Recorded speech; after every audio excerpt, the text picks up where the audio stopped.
রেস্তোরাঁর টেবিলে বসে প্রেমিক প্রেমিকা গল্প করার ফাঁকে একটি পিস্তল বের করে প্রেমিকার হাতে তুলে দেন প্রেমিক। এতে প্রেমিকা হাসিতে ফেটে পড়েন। তিনি পিস্তল নিয়ে প্রথমে তাক করেন প্রেমিকের দিকে, পরে টেবিলের উল্টো পাশের অন্য ব্যক্তির দিকেও তাক করেন। প্রেমিকার পিস্তল তাক করা দেখে সেখানে উপস্থিত সবাই হাসতে থাকেন। খোলা পিস্তল নিয়ে প্রেমিক প্রেমিকার এমন একটি ভিডিও সামাজিক যোগাযোগ মাধ্যমে ছড়িয়ে পড়লে তা ভাইরাল হয়। এরপরই বিষয়টি নিয়ে আলোচনা সমালোচনার ঝড় ওঠে। ৭ আগস্ট গাজীপুরের শ্রীপুরের একটি রেস্টুরেন্টে আলোচিত ঘটনাটি ঘটে। খোঁজ নিয়ে জানা যায়, রেস্টুরেন্টে অস্ত্র নিয়ে খুনসুটি করা ওই ব্যক্তির নাম সাজ্জাদ হোসেন মোড়ল আলিফ। তেলহাটি ইউনিয়নের মুলাইদ গ্রামে তার বাড়ি। এলাকায় তার নেতৃত্বে একটি কিশোর গ্যাং রয়েছে।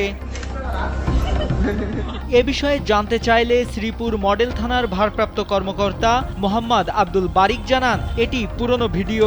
কিছুদিন আগে অপহরণ ও চাঁদাবাজির একটি মামলায় কিশোর গ্যাং আলিফকে গ্রেপ্তার করা হয়েছিল। সে এখন কারাগারে আছে।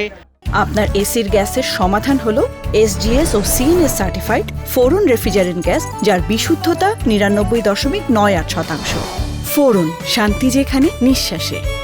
গ্রেপ্তারের সময় তার কাছ থেকে কোনো অস্ত্র পাওয়া যায়নি বলেও জানান ভারপ্রাপ্ত কর্মকর্তা।